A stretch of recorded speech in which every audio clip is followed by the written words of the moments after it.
கிறிஸ்துவுக்குள் பிரியமான அன்பு சகோதர சகோதரிகளுக்கு இன்று 16ஆம் தேதி வியாழக்கிழமை உங்களுக்கும் உங்களுடைய குடும்பத்திற்கும் உங்கள் பிள்ளைகளுக்கும் கர்த்தருடைய ஜீவ வார்த்தை நீதிமொழிகள் எழுதின புஸ்தகம் 23வது அதிகாரம் 18வது வசனம்.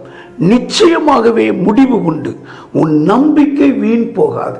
இந்த வார்த்தையின் பிரகாரம் நீங்க நம்பியிருக்கீங்களே, அந்த நம்பிக்கையை இயேசு அப்படியே ஆசீர்வாதமாக்கி அதை நிறைவேற்றி தருவார். இதற்காக இயேசு சிலுவையில் மரித்திருக்கிறார். ஜெபிப்போம். பரலோக தகப்பனே, இந்த ஜீவ வார்த்தையை கேட்கிற உம்முடைய பிள்ளைகளுக்கு இந்த வார்த்தை அப்படி நிறைவேறுவதாக. நிச்சயமாய் முடிவு உண்டு, உன் நம்பிக்கை வீண் போகாது. இதை கேட்கிற ஒவ்வொருவருக்கும் இந்த ஜீவ வார்த்தை ஆசீர்வாதத்தை கொண்டு வரட்டும். இயேசுவின் மூலம் ஜெபிக்கிறேன் பிதாவே.